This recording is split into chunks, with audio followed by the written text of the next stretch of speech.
Yeah, my people, welcome back, man. Welcome back. You don't know Nicardo Media House there in another early morning. Happy Monday to everybody. You don't know, so many stuff happened yesterday. Yeah, so many stuff happened yesterday in the late hours after PM. The Reggae Boyz finally squared off, their second game versus Trinidad and Tobago. Shamar Nicholson made his debut yesterday in the Liga MX. Played from minute 1 to minute 90. Young Reggae Boyz, upcoming game is coming up on us, the quest to qualify for a U17 World Cup. That's something that I've never done since 2011 in Mexico, so it's a great opportunity, for the U17 players, but I want to start off with the Reggae Boyz. Look, it was a poor game. The two games, were poor. Even the second half of the second game, I really don't know what was that. You understand? I don't really know what was that. And look, it's not just the local players. Yeah, it's not just the local players. But let me say this. We have a serious developmental problem in Jamaica in terms of how we want to play the football. It's not just the local players. Look, we have seen, these type of performances from the A team. You understand? We've seen performances like this before, but I mean, the first half, look, we created a few half chance moments in the first half where I think, we control majority of the football, but when Trinidad decided they're going to go forward, they look a little bit more dangerous. They always look a little bit more threatening, on the set piece. So they create, their little chances, and I said, their chances are a lot more dangerous than us. They scored on a set piece. I think it was 2 to 3 corners on the bounce, and we just couldn't contain them, throughout the entire game in terms of the set piece. Look, the current Montego Bay player, I think his name is Triminan. Yeah, he's been dealing, a lot. He's been a lot physical, in the box, in the set piece, for Trinidad, and I don't know, man, but the second half, what was that? I couldn't believe in my eyes what was that second half was all about. I'm very frustrated.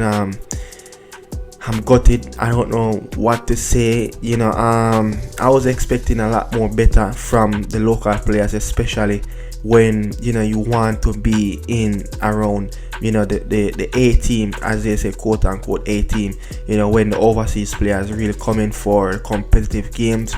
But not much players really show their class, other from that first half.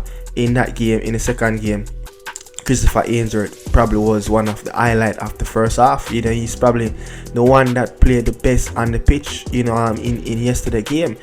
So it's just a few players, but then, quite a few changes in the second half.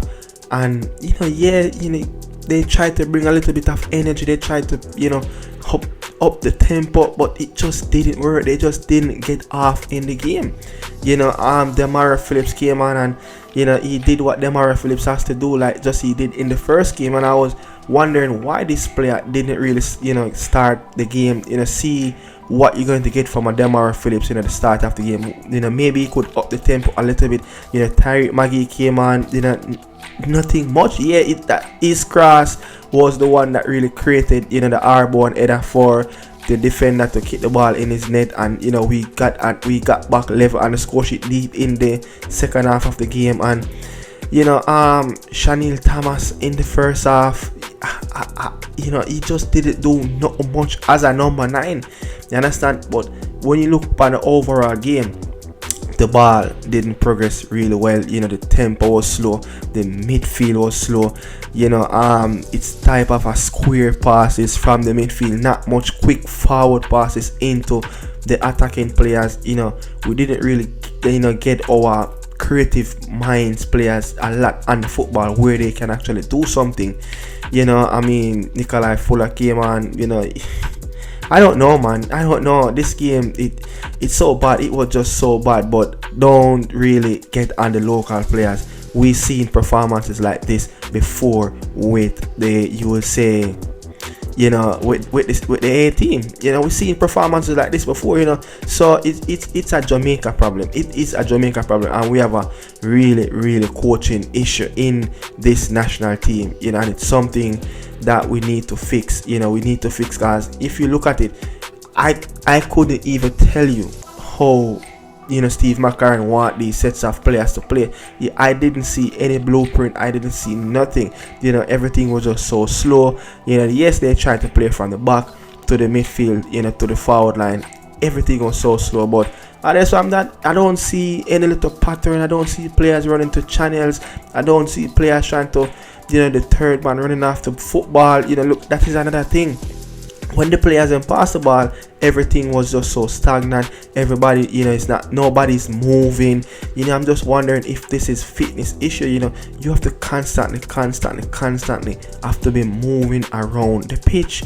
You know, so I mean, I don't know, man. You know, you cannot pass the football and just stand up watching your teammate. You have to move in space, and there's no real sense of humor of someone that want to run into the space. Someone that when you pass the ball, you're pulling away defenders. You know, you're pulling away, you know, your own markers. Someone that, you know, you could get in around the defensive line. You know, just try to get, you know, around spaces so you can pull away and open up, look at half space for your teammate. Nothing tactically, nothing. And yeah, I'm just saying in the build up that, look, you have to dominate the area. And how many of these players really dominate the area? Not much of these players really dominate the area, to be honest. Richard King, you know, so many. You know, look, Richard King is the class player in the JPL. You know, and when you look at him, you know, he continued to knock the ball 50 yards, you know, long pass, you know, it's by passing the midfield. Sule Makala, you know, I tell you, he's a good player locally, but for this level, he's not ready. He's not ready. I hate to call out certain players, but on the international level, he's not ready. He's too slow for the midfield. He might, you know, he can't even run around properly. And, you know, oversized players are in the team. You know, these players, you cannot play international football. You cannot play Mexico with this. You cannot play Costa Rica like this. You know, overweight players that are unfit. It's just not going to work on that level. You know, but don't really get on the local players, because this is lackluster performances that we continue to see in the Reggae Boy jersey for these players. Is either the local players or it is the A team. I understand, the overseas players. But one positive though, you know, Shamar Nicholson, yeah, made his debut versus Chivas Guadalajara, a game that they lost 2-1 in. You know, all 3 goals scored in the first half. You know, it was a good run out for Shamar Nicholson, for someone that haven't played a lot of football over the last couple of months. You know, and when you look at how he played the game, his team played the game, you know, they have majority of the football. You know, they have 60+% of the football. You know, they control the game. Again, I said it, this team have the highest percentage of possession that, you know, they average per game as possession.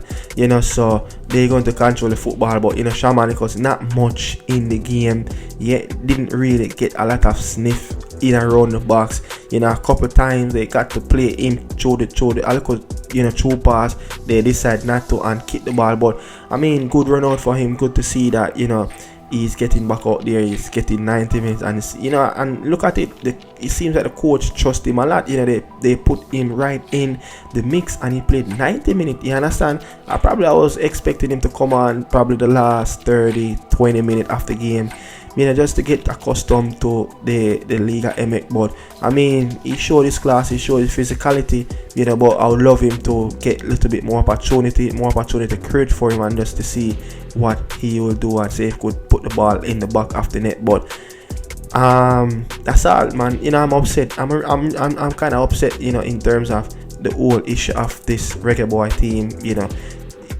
you would say preparation. You know, just that. much, probably three, 4 training sessions in between these two games that they played. Not a lot of preparation, but I think they could have done a little bit better, but I mean, look, let's see what's going to happen here. I don't even listen to the Steve McLaren, press conference as yet. The post game, I must say, I haven't listened to it as yet fully. I heard he talk about, he'd love to do it a lot more, do the local thing a lot more. I think he's seen probably a few players, but I mean, I'm going to get over this, performance. I'm going to analyze it a lot more, but I'm just frustrated in a lot of stuff, but I can't really to beat the players because it's happened with both sets of players, local players and overseas players. This is a stinker. We've seen this type of stuff time and time again from the bigger team, the A team, and same thing now with the B team. That's cause that's literally what it is, the A team, and this is the B team. You have to just call a spade. So we're seeing dark moments from both sets of squads A and B, that showing that, look, this team need serious surgery, need a proper system around the football so the players can coordinate in one. But I mean, that's it, man. Thanks for watching, and I'm out.